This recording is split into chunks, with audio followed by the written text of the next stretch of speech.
Hey, it's Heidi. Welcome back for another video. Literally 2 minutes before I just started this video, this little microphone fell on my foot. And you know what happened?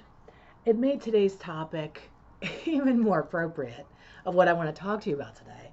And because really things like that happen, like microphones falling on my feet or basically having to get out of bed and do anything some days, makes me feel like, what would life be like if I was a real housewife of Beverly Hills? Okay, or any of them. I would take Dallas, Atlanta. I mean, just to be any of them, and not after they get famous and then they start like hustling and kicking butt, but in the beginning when they're just kind of being taken care of. Right? I have that fantasy a lot. I vacillate between that fantasy of a real housewife to my 600-pound life where I could just imagine just laying in bed all day and eating pizza. Before you get upset with me, understand these are just fantasies, okay? Especially my 600-pound life. Yes, I know that's not a good life for somebody to live and they're in pain. And I just imagine that level of checking out and being able to just be in my bedroom surrounded by pizza and french fries and mayonnaise and think, I can do that. I can live that life. And it leads me to today's topic, which is having a rescue fantasy. That someday the right person is going to come along or the right situation is going to come along and I'll finally be freed from having to do everything all by myself all the damn time. Now look, that's a lie that we actually have to do things all by ourselves all the time, but you and I can feel like that a lot of the time.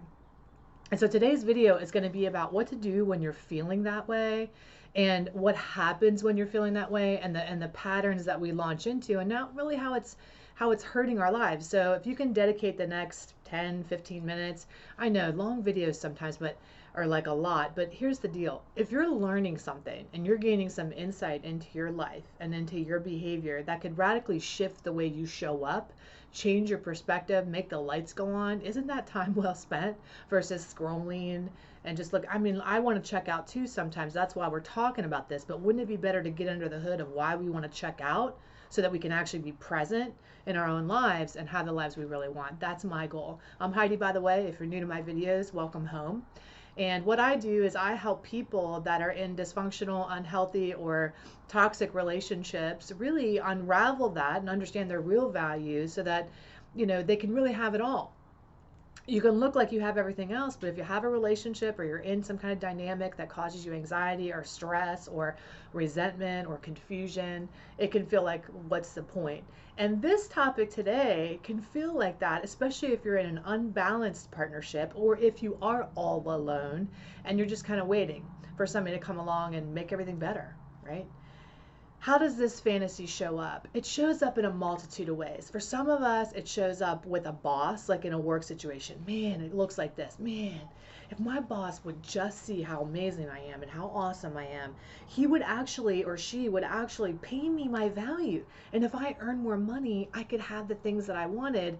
And if they should really just give me more time off, if they see how hard I'm working, or they should promote me. And if I made more money, if I was promoted. So we wait until somebody, the boss, to get it, to see our value and save the day. And in the meantime, we just keep toiling away. Or it shows up in a partner where we think, man, if the right person just comes along and has like a ton of, I'm just going to be real, right? Has a ton of money, is really handsome. I mean, preferably, right? Maybe you settle for the money. I don't know. Maybe some days you really think that the right person's going to come along and just take care of me and I won't have to work because I have to. I'll work because I want to. And all the pressure will be off to pay all the damn bills and do the damn thing. And I could just like relax and do some of the things I want to do. I would take dance. I would go to the gym. I would go to lunch with my girlfriends, maybe see a couple clients, maybe do the thing. And I would relieve all the stress. Or it looks like God's going to do it. I just throw my hands up. You know what? There's nothing I can do. God's just going to have to do everything. If he wants, if anything needs to change in my life, it's just going to have to be God that does it because I'm done. What's missing in those scenarios is our participation. And underneath all of it, what we're going to talk about today is the belief that we hold that really keeps us stuck and struggling. And that is, no one is there for me. I have to do everything all by myself. I can't trust anyone to help me or take care of me. And this can show up in any versions of beliefs. No one cares, no one supports me. You know, any number of ways, beliefs that could show up, things we tell ourselves at the end of the day. And this is really what we tell ourselves.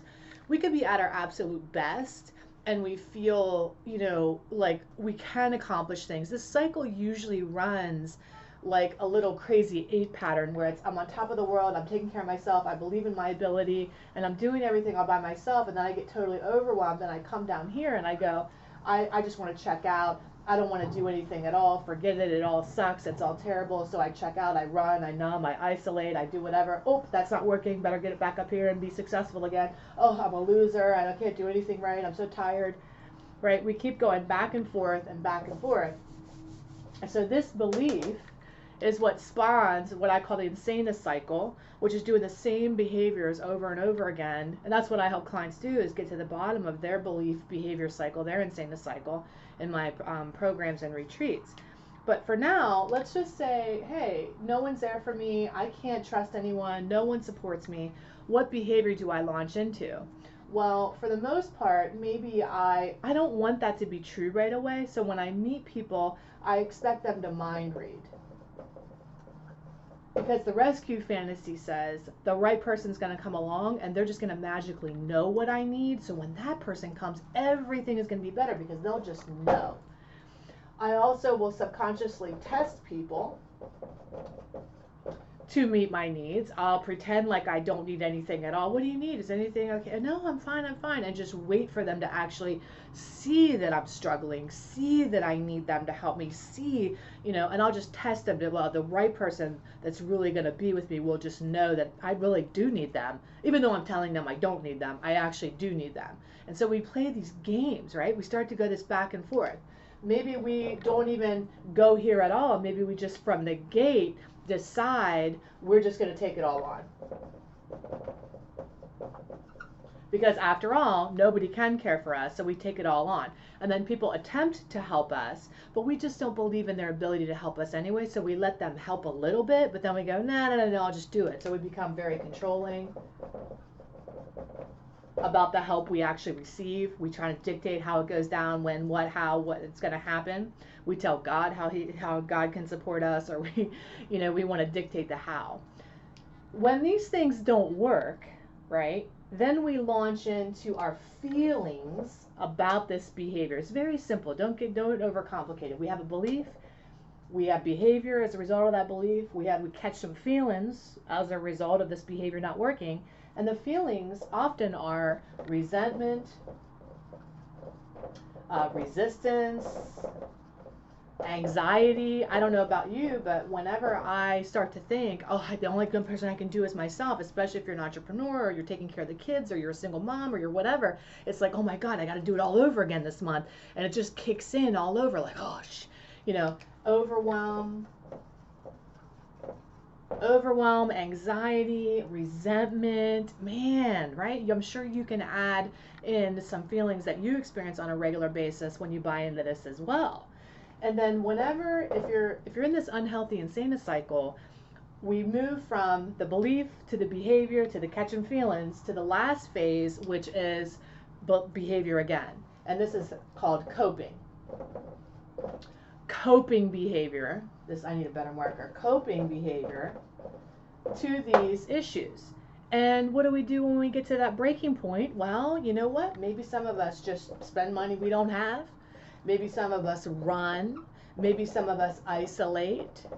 Maybe some of us start to fight, we pretend over here we have a partner, but we feel like we can only do it all on our own. We have a partner, so over here, we're not telling them what we need. We're expecting them to mind read what we need and just do the damn thing.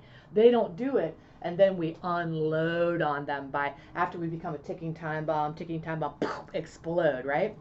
Maybe some of us implode. We don't explode on people, we implode, and we do things that are really self-destructive, like drink, overeat, overspend, oversleep, right? All those overing or undering, right? Under communicating, under valuing ourselves, you know, all those different types of things. And then when we do that, whoop, leads us right back here to confirmation. See, I am all alone. Launches us right back into two roles. The martyr, see, I do have to do everything all by myself, and a victim. Someday the right person will come, or the rescue fantasy again. You know, there's nothing I can do, but somebody else is going to be able to fix this for me. And we start that fantasy all over again. Even in business, it can be a fantasy. Like I'm going to do the work, but someday somebody's going to see my stuff, right? They're going to see my videos, or they're going to see how amazing I am, and all of a sudden I'm just going to blow up. And then we have that fantasy, right? Oh, like that's how life works. None of this is how life really is meant to work for us, but where did this come from? Why are we running this old pattern of behavior? Here's the deal. You ready? When you were a little kid, you actually had to take care of yourself. The people that were likely, if you're doing this, here's where it happened. Here's where it came from. You grew up in an environment where your parents or your people were supposed to actually let you be a kid and run around and be free, but you became an adult at a very early age. You were parenting at 10. Maybe some of you were even parenting your parents, okay? So that desire to be free, desire to be actually taken care of, a desire to be free from responsibility and somebody else do it is so deep. It is down, down, down, down deep. And what happened? We became an adult, and that fantasy's still there. So even though we're capable of taking care of ourselves, way capable, we resent having to do it because that old stuff that's still there, that's unresolved. Because the truth is, it's a joy for you to be able to take care of you. It's a blessing to be able to take care of you. And when you believe that, and when you know it, you set your life up with systems in place to be able to take care of you and take care of you at the same time. You're taking care of business and you're taking care of you. And so that's what we work to do when we work together, is to get underneath the hood and say, where'd that story come from? We unravel all the ties, because look, if you don't deal with that stuff, that past is going to dwell in you and deal with you if you don't deal with it. And so that's the goal, right? It's not Band-Aid on a flesh wound here. It's like, if you're constantly having those feelings of resentment, let's uproot them so that you can be free. Now look, is it perfect? Did I drop a microphone on my foot today and have a moment like, God, you know, if I was a housewife, I wouldn't have to do this with a microphone dropping on my yes, we all have these moments where we're spun back into that fantasy. But what we do is we use the work, the system that I developed, to reground us to the present moment, to ask what's really true about this moment, to ask what story are we believing from the past that's keeping us stuck and propelling us, and what can we believe now? Right? What new behavior can we adopt now? And so I want the same for you.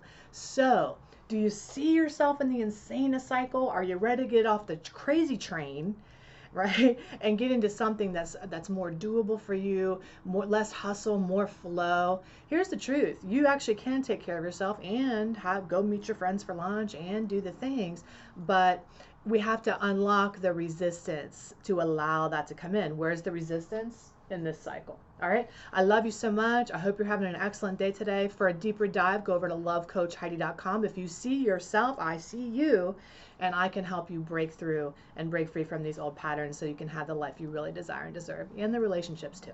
All right. I'll see you in another video. Take excellent care. Until then, bye.